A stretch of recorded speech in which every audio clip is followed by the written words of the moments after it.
Let me ask you something. How many of you have ever said, I need to take a break from social media? And how many of you actually did it? Now be honest. How many of you came back in less than a week? Maybe even in less than a day? Social media is a trap. It promises connection, entertainment, and knowledge, but more often, it leaves us feeling empty, anxious, and restless.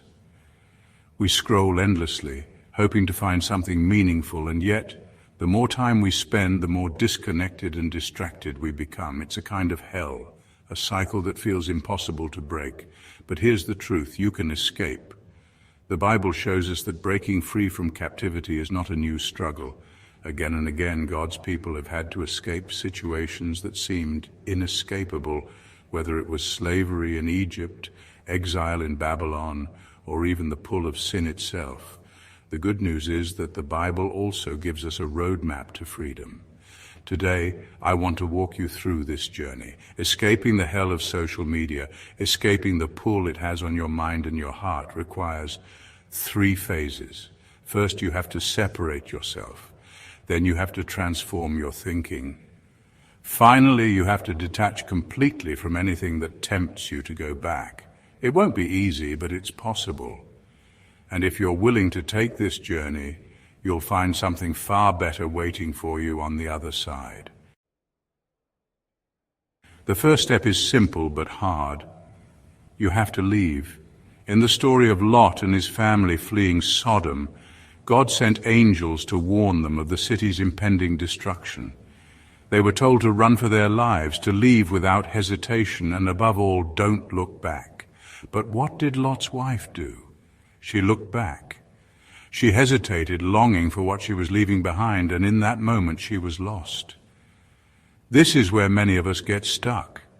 We say, I'm quitting social media, but we don't fully leave. We delete the apps, but keep the accounts. We take a break, but still check in to see what we're missing. And before we know it, we're back where we started. If you want to break free, you have to leave completely. No half measures. Burn the bridge, delete the accounts, remove the apps, block the sites. It's going to feel uncomfortable at first. You'll notice the silence. You'll feel the pull to check what's happening online. But that discomfort is part of the process. Think of it this way. That silence, that's the sound of your chains breaking. You're stepping out of the noise and into freedom. But leaving is just the first step. The real challenge comes next. Once you've separated yourself, the next step is to transform the way you think. You might quit social media, but if your mind is still tied to it, you'll find yourself wanting to go back. This is exactly what happened to the Israelites after they escaped Egypt. For 400 years, they were slaves, forced to work under brutal conditions. But when God set them free and led them into the wilderness, they started longing for their old life. They said, we miss the fish we ate in Egypt. We miss the onions and garlic. Onions and garlic. They were slaves, but all they could think about were the small comforts of their captivity. This is what happens when you've been conditioned by something for so long. Even when you know it's harmful, part of you still misses it. To stay free, you have to rewire your thinking. You have to retrain your mind to see social media not as a necessity, but as something you've outgrown. Start seeing it for what it really is, a trap designed to keep you scrolling. Then replace the time you used to spend on social media with something more meaningful. Read a book. Have deep, face-to-face conversations. Spend time in prayer or reflection. Take up a hobby. Do something that fills you up instead of draining you. And when the cravings come, and they will, remind yourself why you left. Write it down. Keep it in front of you. When you start romanticizing what you're missing, remember the anxiety, the wasted time, and the constant comparison that made you want to leave in the first place. Freedom isn't just about leaving the old behind. It's about building something new in its place.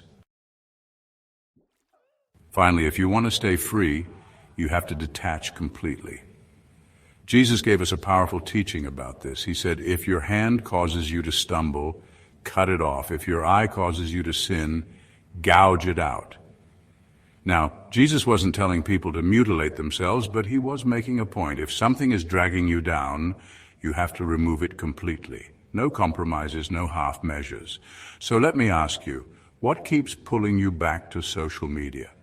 Is it boredom, loneliness, fear of missing out? Whatever it is, you need to identify the triggers and put up barriers to protect yourself. Block the sites. Use accountability tools. Ask someone you trust to check in with you and hold you to your commitment. But here's the key. Detachment isn't just about saying no to social media. It's about saying yes to something greater.